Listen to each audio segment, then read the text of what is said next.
Well, hello, everybody, and welcome to another Art House Rewind. We're so excited that you are spending your Friday evening with us talking about films that we have played here in Billings, Montana at Art House Cinema and Pub or the Babcock Theater. Tonight, I am so excited to be joined by Brian Ostrike, our creative director.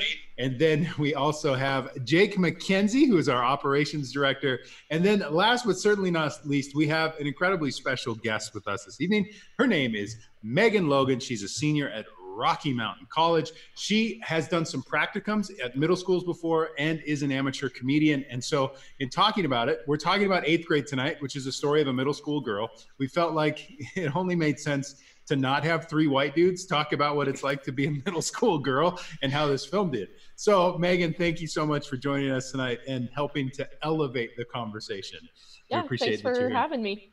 Of course. Hey, before we jump into it tonight, we, as always, want to just shout out one of our Art House and Babcock sponsors. These are businesses, individuals, or organizations who are giving financially to our work here in the city of Billings to help us continue to thrive and move forward as a nonprofit cinema. And tonight, we want to highlight Toucan Art Gallery.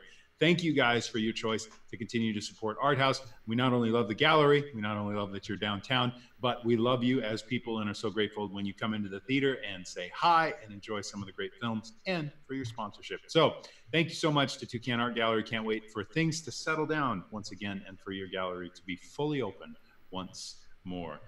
All right, so tonight, if you don't know, we're talking about the film 8th Grade, and this is a film that I'm just genuinely excited and then a little bit of terrified, and you'll understand why when we get there to talk about. So, Mr. Ostrike, give us a little bit of the rundown of what this film is, where it comes from, and who's a part of it.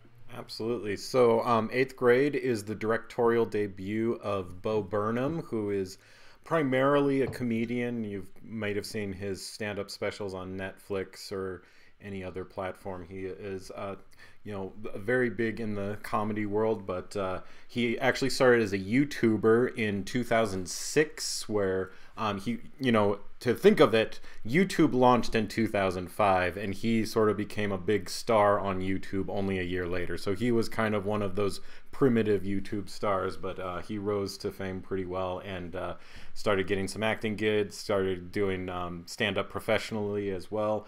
He acted in a MTV series, Zach Stone is Going to Be Famous. Sorry, haven't seen it, can't comment on it. But apparently he didn't get that famous. Yeah, exactly. I've never even heard of it. Yep.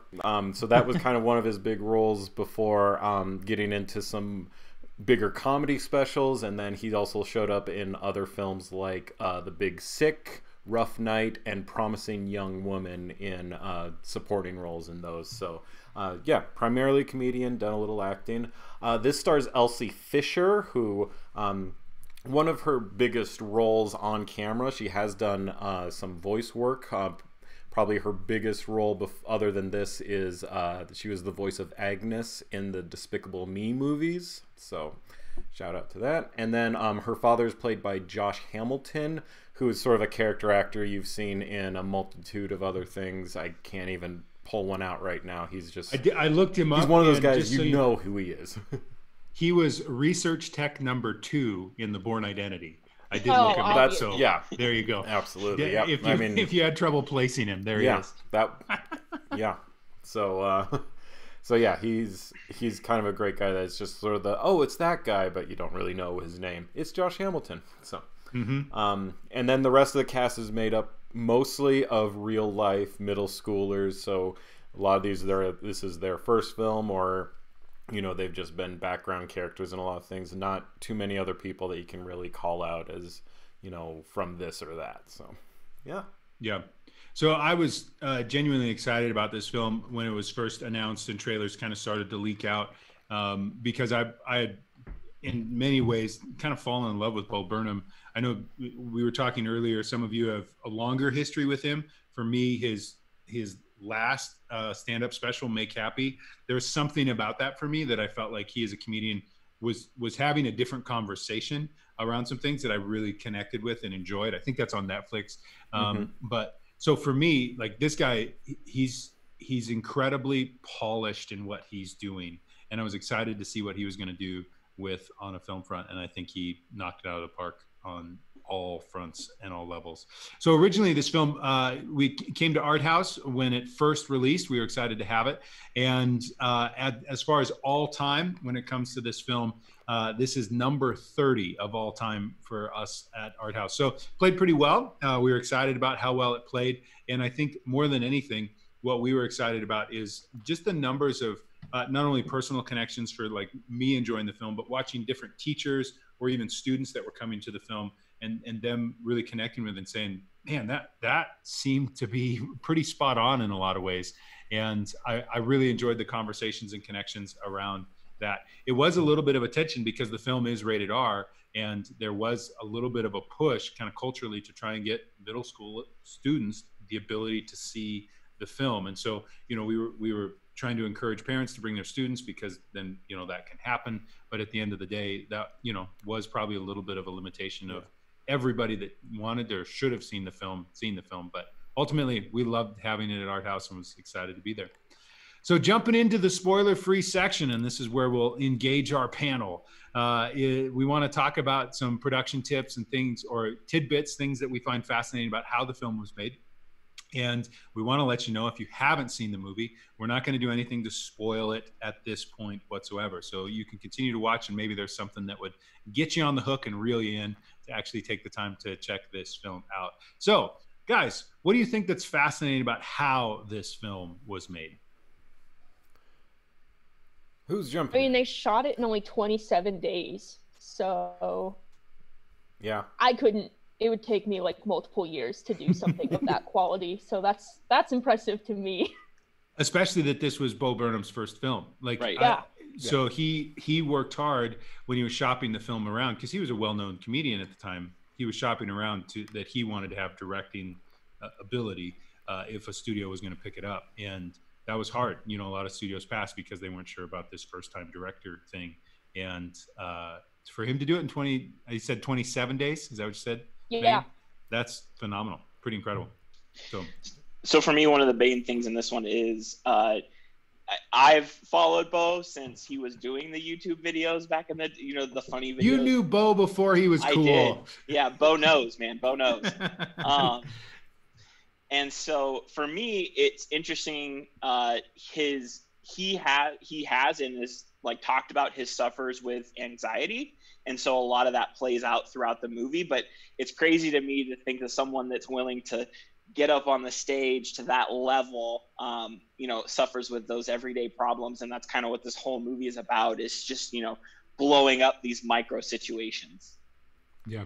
Yeah. And sure. I remember when he was doing press for this film, him saying that when he would talk about his anxiety, you know, he was getting most feedback from middle school age girls that were saying, I know exactly what you feel. And he was just kind of taken aback that he's like, really? And then the more he thought about it, the more he's like, oh yeah, I guess that is the sort of same anxieties, just on a different level that, you know, he didn't ever think of. But yeah, the social pressures and everything of a young girl and a stand-up comedian can kind of intersect in that way. So. Yeah, the quote that I saw said that he, you know, when someone asked him how, you know, it's a self-story but transposed to genders. And they said, yep. Why? You know, why did you not do a male role? And he said, because boy videos are about video games and girl videos are about soul, was the like quote. And so that's how he was like, it's a much better story kind of going off of that than it is to have a male point of view. It's brutal being a middle school girl. I hated middle school. It was awful. My wife, I told her, like, after I'd seen it at Art House, I was like, you have to see this film. It's so great, all this stuff. So I hyped it up. She came and watched it, and she got done with it. And I was like, what did you think? And she was like, that was awful. Why would I want to relive middle school? I didn't enjoy it. Like, that just brought to the surface all these things. And I did. And then when I rewatched it this last week, I was like, you want to watch 8th grade with me? She's like, no, of course I don't want to watch it. So I think for me, from a production standpoint, and I know we already mentioned it, but the fact that he used real middle school students, and not only that, but invited their feedback in the making of the film. It's not that the film is improv; they stuck to the script, but he continued to ask for feedback to make sure that he was on point with some of the things he was trying to communicate. And I think that just comes through so strong that, and from a production standpoint, because it feels so pure from a middle school experience, even though I was in middle school a long time ago, there's still so many things that feels like, yeah, that was middle school. Yeah, that was middle school. Even though so much has changed culturally and technology on some levels, it hits it so well, I think. Yeah. And that was an incredibly wise choice. Yeah. And part of the feedback with something I was going to mention was how in his feedback with the cast, he had originally written this script, and when he would say that, she's on her phone, she's doing something, he was constantly saying like, oh, you hop on Facebook, or you're on Facebook doing this, and immediately kids came to him and said like, that's not authentic. Like, none of us use Facebook. That's what parents use.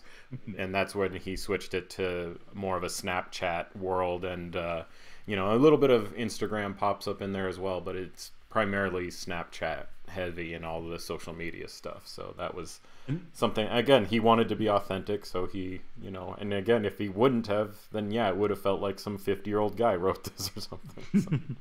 And the fact that they had production crew create Snapchat and Instagram accounts that she could scroll on, so they can show them on film rather than just like, bubbles, text bubbles or something on the screen, like show the authentic experience of scrolling in that, but doing it in a way that you can present it in a movie that doesn't break the law. So they just did such a good job. Anything else on the production front you guys would kind of throw out that you find fascinating about how the film was made? Nothing? Okay. Brian, anything happening on Facebook we need to know about? Our own Barbara Bernheim is chiming in saying that she is very glad that she doesn't have to relive 8th grade as well. And then notes in life, not watching the film again. She'll watch the film again. She just doesn't want to. Okay. So. That's good. Hi, Barbara. Thanks for being a part of this. We're excited for everything that you do for Art House. Yep. All right. Well, here's where we're going to spend the majority of our time, lady and gentlemen. We are going to jump into the spoiler section and jump right out of the gates, talking about our best scene or moment, something that we walked away from and said, that is just really, really well done. So we'll start with you, Mr. McKenzie. What was your favorite scene or moment within the film? I had a hard time with this one. I really enjoy how he was able to convey the high-level music with the anxiety that she feels throughout the film. So I think if there was a theme I could pick, I'd pick that. I'm a sucker for the ending date scene between her and Gabe. It's so funny. Like, they sit down and the first thing out of his mouth is, "Do you believe in God?" I think it just captures that whole, innocence so well. That to me is probably my favorite part. I love where he says, "And I got 2 packets of every sauce. So you can, if you have one that's a favorite, that's fine, because I like them all. They're all my favorite." Yes. It's so great. And the quoting of Rick and Morty back and forth, that's still awkward. It's not a fun scene to watch on any level, but it's so authentic. Yeah. Like, how many times have we tried to quote when we're uncomfortable? Oh, it's great. The candle lit in the middle of the table. Yes. So to me, that's my favorite part. It's interesting because I don't enjoy movies that have that awkward stomach feeling. I think there's some scenes and other ones that it makes my stomach hurt kind of thing. I don't like seeing other people be awkward, but I really liked this movie the first time I watched it, and rewatching it, I felt the same way, how much I enjoyed it. And my wife is just like, "How can you watch this again? It's complete upside down stomach. This is not something you typically like." So I think he was able to capture something that was a real sense of awkward. And that to me is another thing, is this is enjoyable because we've all had a conversation exactly like this before. Mm-hmm. For sure. Mm-hmm. Brian, how about you? Best scene or moment? Yeah, so I unfortunately don't have a clip, but honestly, I remember just being sucked in by those first 5 minutes or so. So basically everything leading up to the title, 8th grade, is just so well played out. Of course, it starts with these interludes that you see throughout the film of her recording something on her, I'm guessing it's a YouTube channel that she's putting out some vlogs out there. And already you're starting to just get a glimpse into her world. She immediately starts with saying, like, I'm not getting a lot of views, so you can already tell, like, okay, she is not a popular person. I mean, these are things without even seeing anything other than just her on screen. You see that. Even what the advice she's doling out is very, like, a regurgitation of very unoriginal advice, but it's just kind of her just trying to have a presence online, trying to be something. Essentially, she's just imitating what she has seen before and trying to put her own face to that as well. She even makes up lies about herself that even from the get-go, you can tell that she's not being honest in this moment of certain bits about herself. After that video plays, we see just these really intimate moments. I mean, from then it's pretty much a silent film for a bit of her getting up, and she goes to her mirror, and her mirror just has all these post-it notes around it of things like, you know, smile and learn a new joke every day, and you know, just these little inspirational things that she just has up there. And it's a very nice detail to just have these notes of, you know, building her own self-confidence with these little notes to herself, which I thought were great. From there, she starts doing makeup, and again, she's imitating this YouTube tutorial. Like, they even cut it in a way that she's, like, you know, applying on this cheek, and it cuts to the camera, and it's applying on that same cheek, and so she's imitating exactly what she's seeing on the screen there, and which is just, again, kind of an insight into her psyche of that she's just trying to imitate what she sees other people doing. And in a way, you know, you can read deeper into that of, you know, she's covering acne in that scene. She's essentially hiding her own flaws in that sense, putting on a mask, if you want to say, in that sense. That's what I did before this video chat. I know. I mean, it plays reality, but also on a deeper level, you can say that, yeah, it's got another level to it.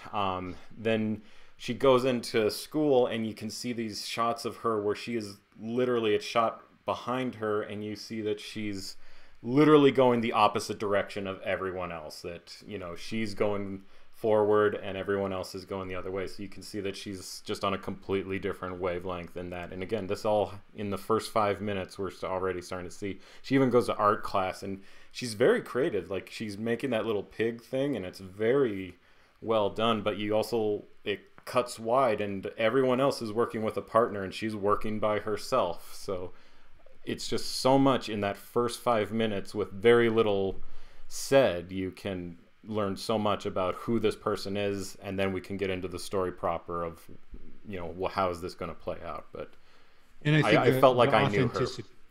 Yeah, I think the authenticity shines through in those first 5 minutes too, that you feel like, okay, this is not, you know, again, it comes back to the casting of real middle school students. You didn't have the 30-year-old dude or girl that they try to dress up and do makeup and hair in such a way to make them look younger, as so many high school or middle school films can be. It's just shown right out of the gates. This is an authentic telling of something, for sure. Absolutely. So, yeah. Megan, how about you? For me, it was the pool scene. It just hit a little too close to home, because I was also the middle school girl who looked way younger than everybody else and was not in a bikini anytime I went somewhere with a pool. I wasn't supposed to wear a bikini until I was moved out. That doesn't mean that's how it happened, but I honestly thought the girl whose party she was invited to was a high school girl.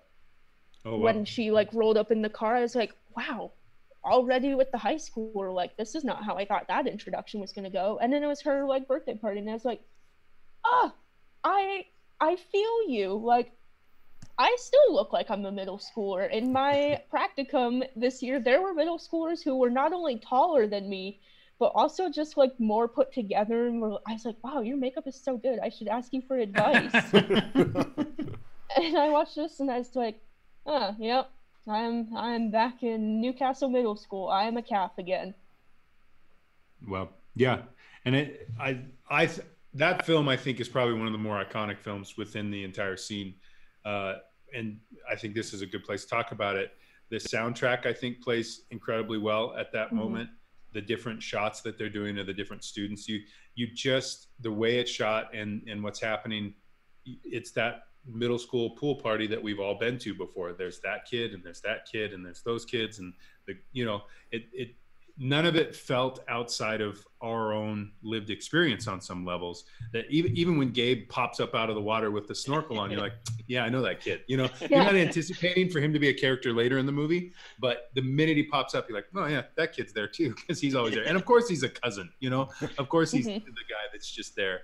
Well, and the awkward sexual tension too, like the crotch shots of the other kid that she'd been looking at. I was just like, wow, this is ugh. Yeah. I love that they took her filming or her love interest, and he's just this gangly middle school student. Like the pool scene shows there are other like more ripped or built or Hollywood style people that could have been the slow-mo hair slick back kind of person, and that Bo didn't do that. Like it's a gangly, I mean I'm not saying he's ugly, but it's just like she's just got this crush, and it just works on so many levels. Like you feel it, because crushes that I've had weren't always necessarily the most popular or the hottest or whatever. It was just like there was this crush, but it was so awkward to talk about or admit or go there. And when she's discovered staring at him during the school shooting drill, which is awkward in and of itself, it's awkward even more level when she's caught staring at him. Like it's just like, I'm not a middle school girl, I never have been, but this film made me feel like one on so many levels. I've been there. I've been at a party where I feel like I don't think I'm really wanted here, but I'm just here because some parent connection or something. So here goes. I'm just gonna try to fade into the background. Yeah. Yeah, and speaking of the student shooting drill thing, like, I mean, that was not really a thing when I was in middle school or high school, but to see it play out like that, and to more or less just see it as just something that kids just do and they're bored and they don't they're not taking it seriously. They're just like, oh, I have to do the stupid thing like we did with fire drills, essentially, where it's like, okay, go outside and wait for them to tell us we can go back in. Like that's all they're doing, is just basically just waiting for it to be over so that they can go back to whatever. And I guess I have not been in a school to just see that play out like that. It's interesting. We didn't have them either, if it makes you feel any better, and it wasn't that long ago I was in middle school. Yeah, it's and I think again, I love the way that scene is. I think there's an authenticity to it. I think there is some I don't know. I guess this might be getting into a little bit of the nitpick realm, so forgive me for jumping around. But, watching it a second time in particular, I wanted to see how are the adults played. I think the dad character is phenomenal on a lot of levels. But some of the teachers, and, particularly like the assembly at the beginning, stuff like that, like I don't remember maybe again I was just the nerd kid that thought my teachers were funny, so I don't remember my teachers being that awkward. But there's a part of me that was wondering, okay, how are the adults playing? Is this an authentic experience from that these are like the school shooting drill where the guy is walking with a fake gun and boom, you're dead, boom, and it's almost played comedically on some levels, but at the same time there's an authenticity to it too. That's one of those things I'm just curious, because I think it could hinge on like that Disney show or Disney Channel where all the adults are dumb and the kids are the only ones that really know what's going on. Like, yeah. Is that what's happening with this film? I don't know. So I would take your guys' insight on that. If you think the adults played realistically and authentically, or it felt a little far removed from that. I guess I've had teachers before that tried a little too hard, so I could kind of see that a little bit playing up in that. It's a comedy, so I'm sure that they exaggerated it a little bit as well. But I could see glimpses of teachers that I had that it's like, oh, you're okay. That guy that was just a little trying to. I mean, we legit had the guy that, came in dressed up in street clothes one day, and he's like, who's Mr. James, like I'm Corey, I'm the cool kid, and it's like, oh, dude. That was me in my middle school classroom. Yeah, trying to keep up with the lingo, and I had to talk about TikToks, and that was before I even had one. It felt authentic as a middle schooler, like looking at it from a teacher perspective. I'm like, no, we're not like that. Like, we're stupid in other ways, but from thinking back when I was in middle school, I'm like, oh yeah, that is exactly how assemblies felt and looked like and sounded like. So all you guys are doing is confirming my fear that I was the nerdy kid that was laughing at my teachers all the time, thinking they were awesome. Thanks, guys. So leading into my favorite scene, we do have a clip of this. This is earlier on in the film, but I think this scene in particular just encapsulates so much of the style of how the film is shot, the way that they're communicating emotion and tension, and communicating the technological interaction of what's happening culturally for this student. So we'll take a look at that scene and then we'll talk about it. Yeah.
Yeah, no, I love that scene a lot.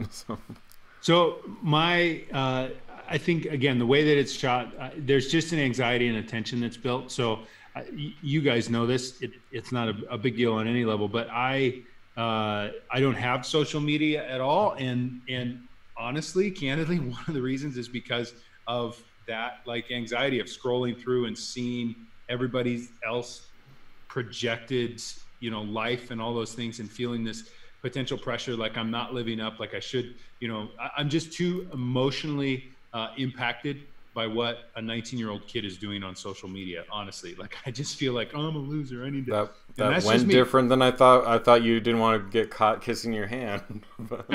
No, but I will say this: that scene, it does such a great job of not only creating that anxiety of like, this is the culture now. This isn't just about interacting with people face to face and who you know and who you're around, but it's seeing everybody in their projected selves and feeling this pressure and anxiety, like you have to live up to, this is what winning looks like. This is what success looks like. So it builds that perfectly.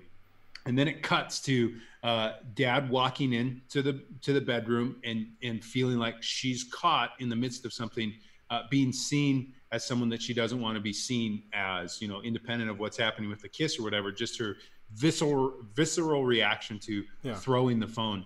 And then, just for the sake of time, we didn't play the whole thing, but then it cuts to her doing a YouTube video where she's talking about how we have all these different selves. We have our school self, we have our family self, we have, and that the goal is to, you know, bring all those selves together and all those things, which goes back to what you were saying, Brian, of like, none of these videos are really true. They're all kind of, again, it's just a projection of herself and what she hopes to see and wants to happen. Yeah. So for me, it just encapsulated so much of social media, the middle school experience, and the desire to, you know, try to be ourselves, but also the fear in that visceral reaction of like, you can't see this part of me. I'm going to throw my phone and get out of that, which reminded you of another throwing scene, Jake. It did, yeah. Which is a very similar thing. An honorable mention as far as one of my favorite scenes is when the dad comes in and catches her with the banana, and she immediately is like, I like bananas, and he's like, I'm pretty sure I wrote it down. Like, you feel so bad. He's got an app on his phone. Yeah. He's just trying. She starts eating it, and then she just throws it at him, and like the poor dad, you know, I just can't imagine, like, the poor guy has no idea what's going on.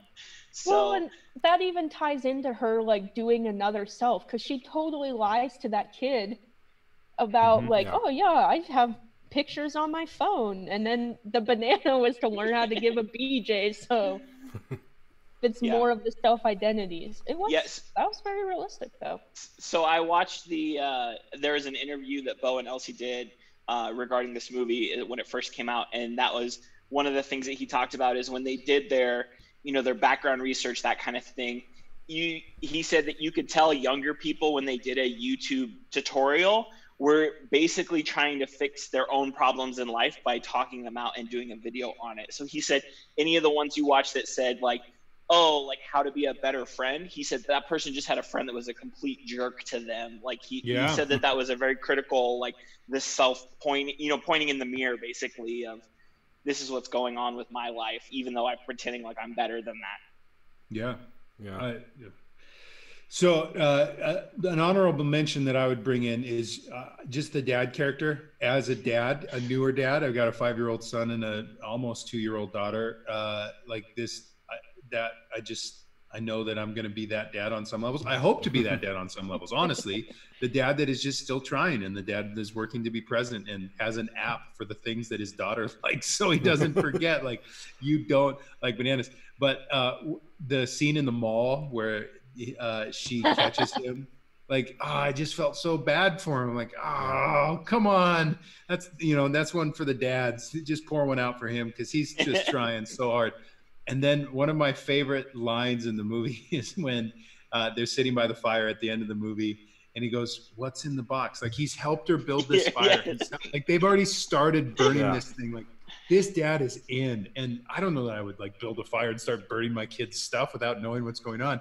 And then her response is, she goes, "Oh, it's just all my hopes and dreams."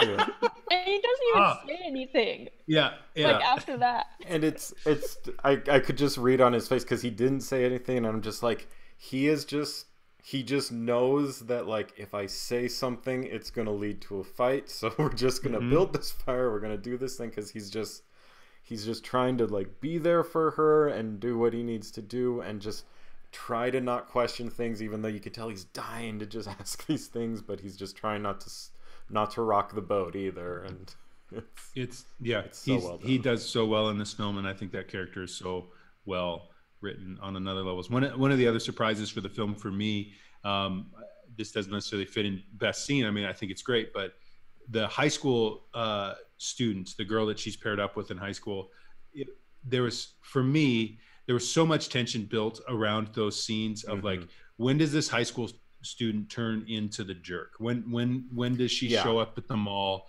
and nobody is there, or they had, or they're going to make fun of her behind her back or whatever. Yep. We've seen so many movies like that. And this film, like, this high school student, she's awesome. Like, she's just the best, which again, I think is authentic, because there are some really great, genuine people out there that I'm sure are helps or aids or buddies to middle school students, and they're doing really, really great stuff. And this just showed that. But my cynical self was just waiting the whole time for this high school student to just leave her in the dust. Yeah.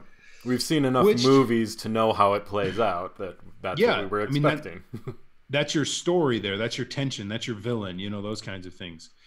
So speaking of villains, this isn't, I don't know if this is a nitpick, but I just have to say the car scene, which we all knew that we were going to talk about, I have not had such an intense reaction to a quote unquote villain on a screen that I remember.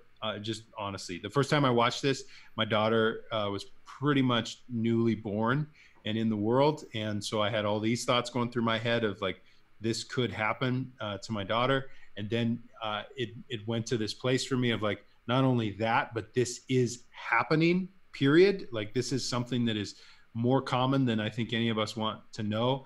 And that goober in the car, I was literally pacing Art House all by myself when I was watching it. I could not sit still. And like, no, Thanos has nothing on this guy, in my opinion. Like this is the worst villain in film ever. I hate this guy. And I had to leave the room when I was watching it this week because I just, the way they do that scene is so well done, but I hate it. I hate it. So not that we have to talk about this forever because I might have to leave the chat, but I would just throw it out there that, I mean, that scene is done so well. Thoughts?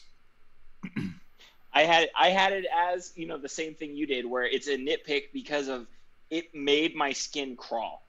Like the whole time, like you said, I wanted to get up and walk. I wanted to, and like you said, realizing that this happens, that kind, like this poor girl, I think just our knowledge of the character in, the hour before that is that she's not going to stand up for herself. And that's all you want her to do. And so that it's an internal battle just as much as you're, viewing the battle going on. Yeah. Mm-hmm. Yeah. It's intense. And for me, like, I mean, obviously when he gets in the back seat with her, that is already, I mean, you were already uncomfortable before then. And then it just like, he comes back there and you're like, oh, this is getting bad. And then, she puts a stop to everything, but it almost gets worse after that because then he just starts blaming her the whole time. And it was like that hurt me even more, was that blaming and the, how I was just trying to do this for you and stuff, like, and it was just like, oh my God. Like, yeah, that was the most intense part for me. It was just this, like, men are the worst. Yeah. Period. They're just the worst. Tell us about it, Megan. Yeah, I will. It came a lot later in the movie than I thought it was going to, because Jake gave me the heads up. Because I've been in that situation.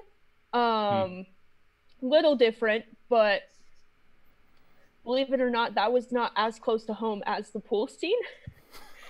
That one was almost more triggering. So I had spent the whole movie waiting for it, I guess. And then it came with less than half hour left. And I was like, well, how are we going to resolve this? But it was shot super well. Even just the angles and the lighting, my nitpick also is that it was so late in the movie that we don't get any resolution. But to be honest, that's kind of how it is in real life. It's just something that happens and then you just move on, I guess. Yeah, I mean the resolution, because you expect that, if nothing else, Olivia finds out and then she stands up for Kayla for her and says I'm never hanging out with that guy again or anything, and then but not even that happens. It's just not talked about again. And unfortunately, that's probably pretty true to that's an authentic part as well. But I never thought about it like that, Megan. I think that's an incredibly significant point. I assume the filmmakers were probably trying to communicate something on that level, that these are things that just happen, which again makes me hate the scene even more. Well, and I read an interview from Bo about it before I watched it, just so that way I could read it before seeing it. and they didn't expect it to be that big of a scene in the movie. Like, it wasn't supposed to be the scene. And like they shot it super well too, in the sense that they had someone sitting in the front seat, so anytime like she started to feel like extra uncomfortable, they could stop immediately. And like, I really appreciated that, even just knowing that they were smart doing it, because especially with her actually being an 8th grader, that would be so uncomfortable. Yeah. Yeah.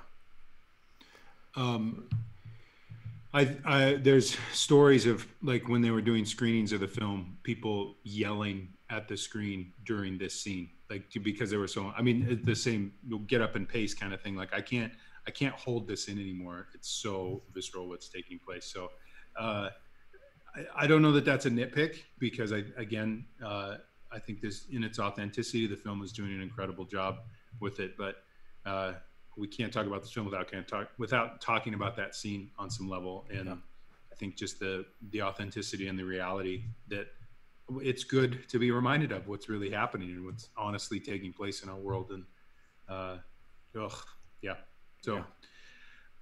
so getting into nitpicks then, is there anything that you guys would point at and say, nah, that didn't really work for me, didn't connect as well, I think they could have done a little bit different here?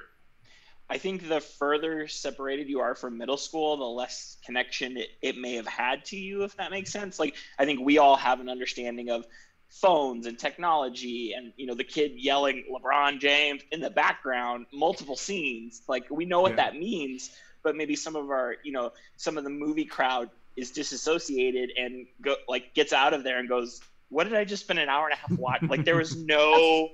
If my mom were to watch it, that's how she would feel. Right. And so to me, it might be, it's definitely a coming of age that's relevant within like a certain like group or time period. Yeah.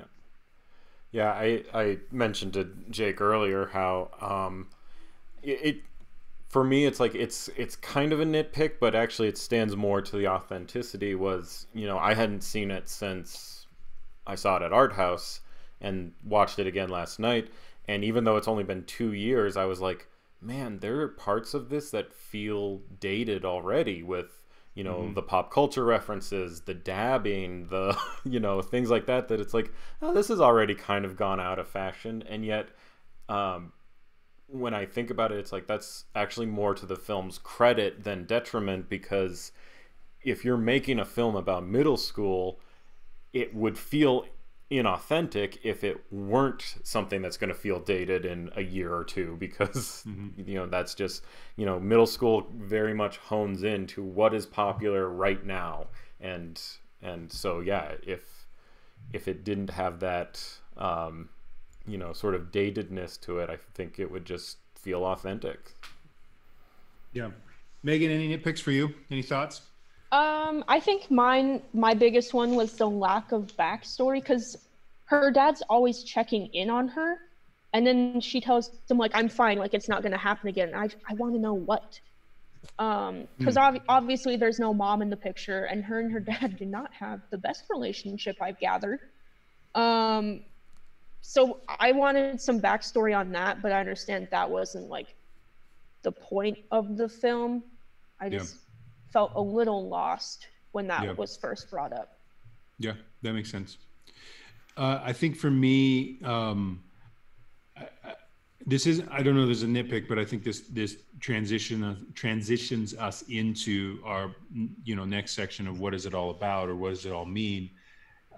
One of the things that I definitely felt the first time I watched the film, and then was kind of questioning the second time, is, so, most films have a strong character arc of, they go through something, the character has changed, there's a formation process that takes place, and now they're different and they're going to go do that.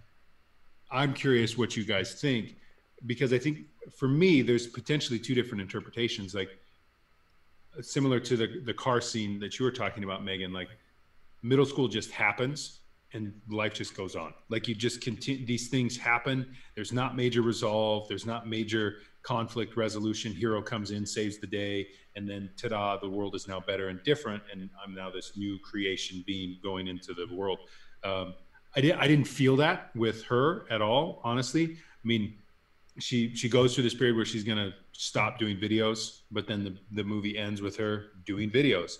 Yes, there is the date with Gabe, which is incredibly awkward and fun and cute and all the words you want to throw at it. But is that a character arc? Is that her progressing and evolving, or is that just like, now this guy's in front of me and I'm trying to awkwardly have some sort of connection relationship?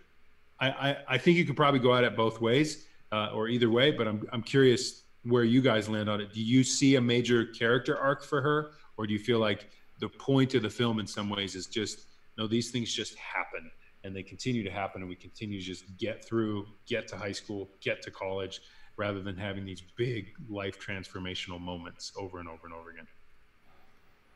Yeah, I think if for me at least, I felt it was more of a less of a that she made a big change, that she came to terms with not needing to change, I guess is I guess what I read from that was. And especially when she looks at her video of herself from 6th grade and seeing that she just really hasn't made the big change that she felt like she would. And then she ends with a video for herself when she's 18 and, you know, saying like, I hope things are great, but if they're not, that's okay. You'll go to college and then maybe that will be when you change. And, you know, that's what I saw was, it's like, no, it wasn't a big character change, but just sort of the acceptance that that's okay. Mm-hmm. I agree with Brian. I think some of it is the acceptance piece, and then, you know, she's going to graduation and she's willing to walk up to Kennedy and give her you know, the what for, basically, and it's super awkward and you're like, oh man, like they're just gonna completely blow her off with what she just said. But it was important to her. It was important to her to say those things out loud. So in that sense, I feel like there is, you know, even if it's just a little bit of an arc of that, you know, she's comfortable in her shell, but. Mm-hmm. Yeah, I for can see that. Well, and in middle school, like, I think the big picture of it is you can say you're going to change in middle school, and whatever you decide to do probably isn't going to be what happens. Like, when I was in middle school, I said I was going to be a Justin Bieber fan until I died. That didn't happen. What? I know. Oh, man. Breaking his heart. Well, he broke mine. It's like what you want to be when you grow up. I have a middle school. My stepbrother is in middle school. He just finished 8th grade, actually. How relevant. And his girlfriend thinks she's a witch. So she had like symbols drawn on her knuckles. They were zodiac signs. So I hope she has some character development. It's a little different than my Justin Bieber development, but like just even thinking like, wow, imagine looking back at that in 6 years or however, I don't know how long it's been since I was in middle school. I think 6 years. So I think that's part of why they didn't have her go through this whole development, because she's 13. Like, she's not gonna have that yet. Yeah. No, I like all of that. It's just a fascinating thing for me because, again, the first time I watched it, you kind of leave with this, okay, a lot happened, but what happened, kind of thing. And I agree with, I think that plays into the authenticity of that's just life and that's just middle school in a lot of ways. And we're not used to those kinds of stories on the big screen. We're used to more of the big major developments and changes and world shifting things that take place, that she would confront Kennedy and Kennedy would feel bad, and, you know, or that the class would rally around her and everybody would come against Kennedy, you know, like the Mean Girls kind of story, right, or whatever, that kind of thing. Yeah, nobody got pushed in front of a bus. That's true. Never thought about that before. Guys, anything else on the what it all means or big takeaways for you that you would say you just were impacted by, or think that the filmmakers were going after? I mean, on a larger scope, I guess there's, you know, you can take a look at Bo Burnham's career in general and his evolution as a comedian, and how, you know, he's actually been, you know, he started with sort of an ironic comedian, and then he started to go into cynical realm, and then with Make Happy, he kind of reinvented himself again, and I think that kind of pulls into these themes as well. You know, you can take a look of how he went from, you know, he was going into this postmodern approach to his comedy, and then with his latest Make Happy, he kind of almost went to this postmodernness of, instead of, you know, everything is meaningless, it's basically everything is meaningless and I'm going to create meaning out of that. And that was, you can almost see glimpses of that in this as well, where, you know, especially with social media and things like that, you know,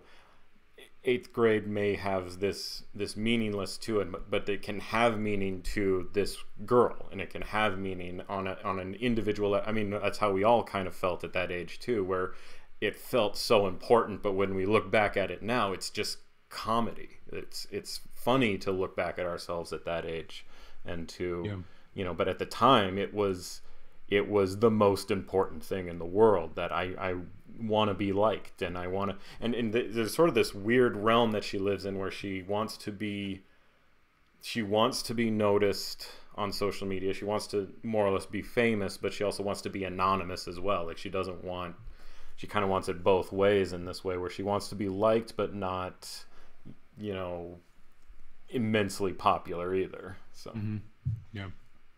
Megan, how about for you? Any big takeaways, or what it all means for you? Well, it made me realize my middle school experience wasn't as bad as I made it out to be. I think listening to you guys gave me more of a takeaway, because I don't have kids, nor will I ever possibly. Who knows? The world might end. So the men helped make sense of it to you? You're welcome. I wouldn't go that far. Glad we could be here for you. But realizing that, like, you guys had the takeaway of, like, oh, this is, like, really happening. Not just to girls either. Like, it happens to guys too. But, like, this is something that needs to be talked about. Like, when I was assaulted, like, I didn't even know, because nobody had ever talked about it.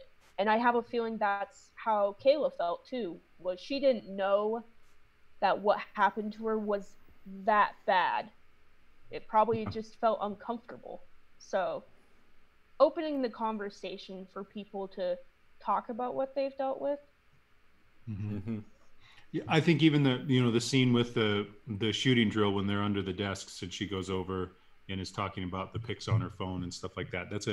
I think that's a great way to put it. She didn't even know that was that bad. That pressure, I mean, that pressure is awful, that someone would feel that they have to approach someone that they really like and try to do that and put themselves out there in that way. And then she goes home to actually try to learn with the banana and those kinds of things, because she's feeling this pressure to do it. Like, that's a big deal. But potentially, I think in reality, she didn't know it was that bad, and that's the case for a lot of people who don't know it's that bad. Yeah. Jake, how about for you? I think big takeaway is that we all have that awkward skeleton in the closet that's middle school. Like, you'll just wake up every once in a while and go, oh, remember when we did that thing in front of everybody? And I don't know why those ones are the ones you hone in on or go back to, have those sleepless nights over, the arguments in your head. There's other ones that just completely blow off that were probably 100 times worse, but those ones to me stick out really, really, really hard. Yeah.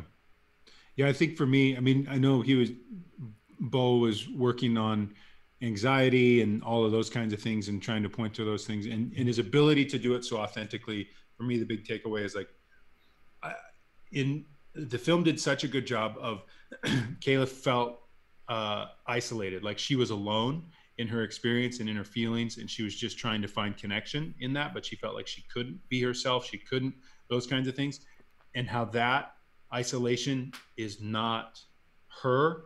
It's not specific to just this story. This is not a random, this is humanity, like, which is what you're kind of saying, Jake. Like, we all have those awkward skeletons. We're all in that place of feeling awkward, feeling uncomfortable in our own skin. We all have those moments of, there's someone we are behind closed doors, and if someone were to, open the door, we would throw the phone or throw the banana. Like, that's just being a human being, and we're all trying to to figure this out. The film just did such a great job of that. Again, helping me really realize, like, oh yeah, it's not just an 8th grade middle school girl. That's just human beings. There are things specific to that, obviously, but yeah. I loved it. So anything you guys would point out when it comes to going deeper or just going further on some things? Obviously, we've mentioned some of the Bo Burnham content that people could check out. It's not necessarily connected to this film, 8th grade, but here's an artist and a if you want to get into his psyche creator a little bit, you can check those out. Yeah. Anything else you guys would point at or talk about? Megan, anything on getting in the 8th grade mind psyche that you found to be helpful for all those parents out there that are trying to figure it out? I don't know. I think I was not there long enough to figure these kids Okay. out. The first day I was there, a kid hissed at me, and I still don't know what that means. So, I think you can't figure them out, though, because they're still figuring themselves, like, they're trying to figure out what is actually funny or where their values are. Trying to figure out relationships, aka dating a witch, I guess. I don't know. It gets better. Your kid might be a horrible middle schooler, but once they move out, it'll be pretty good. I love it. Jake, anything for you that you'd point at? Not anything that we haven't talked about in particular. For Bo Burnham, the 4-chord song's probably my favorite video to watch. Okay. Yep. All right, Brian. As far as coming of age stories, there's so many out there that you could point to. I guess one that points to a similar age range would be Todd Solondz Welcome to the Dollhouse, which I don't think is streaming anywhere, unfortunately, so you might have to go to Blockbuster and find it.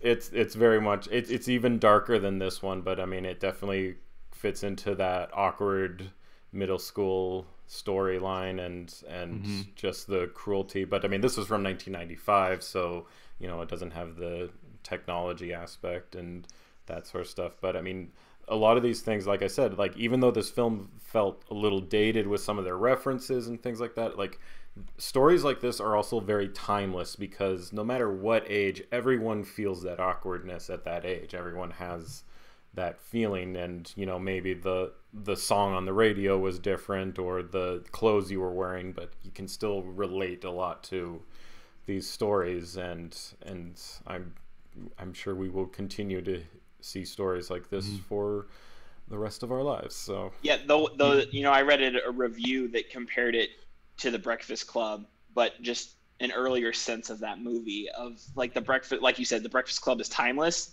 Not that the things that they were doing or that times their technology hasn't changed, but that we can watch that movie. You watch that movie as a high schooler and get a completely different message, kind of thing. Every single generation watching it, and so hopefully this movie gets to that same kind of echelon of, oh yeah, like any middle schooler is going to kind of hopefully feel this way, and hopefully at least be able to realize the movie's lessons. Yeah, to realize that you're not alone in that. Like this is called being a human being. Welcome to the party. And I think the beauty or the significance of the film is there are a lot of films out there that deal with high school adolescence and coming of age or figuring it all out, the awkwardness, whether it's American Pie or I'm forgetting the one with Jonah Hill. Anyways, Superbad. Oh, Superbad. Thank you, Superbad. Like, and or those mid are more '90s that he directed. American exactly, Graffiti. or mid '90s. Yeah, they're all these films, but they're pretty high school centric on a lot of levels. This film seems to do the hard work of going just one level deeper into that truly awkward middle school stage, and just opening the curtains for everybody to see, yep, this is it. And we've all been there on some levels potentially and can connect with it. So yeah, I just want to end up being Gabe that pops up out of the pool with my snorkel on, and that if I can end life there, I'll be happy. So guys, thank you so much for being a part of this. Any final Facebook comments or things we need to know about, Jake? Nothing or else Brian? popping up Not that here I can that I can see. So. Okay. Awesome. Well, thank you so much for tuning in. As always, you can catch these later if you missed a piece of this and jumped in halfway through. You can find us on YouTube, or we are actually producing this as a podcast as well if you're more of the audio fan. And you can listen at super hyper speed if you wanted to. You can find us on the iTunes podcasts or on Podbean. We're also working on getting on all the different podcast platforms as well. So if you have a favorite, make sure to reach out to us and we'll get it. Comment and let us know where we need to get it, and we'll work on getting it there. Yep. So thanks, everybody. Thanks for continuing to support Art House in this crazy time. We are so happy to be in Billings, Montana, doing what we're doing, bringing more film, art, and culture. And Jake is signaling for how we're going to end this video. Gucci. Gucci. Gucci.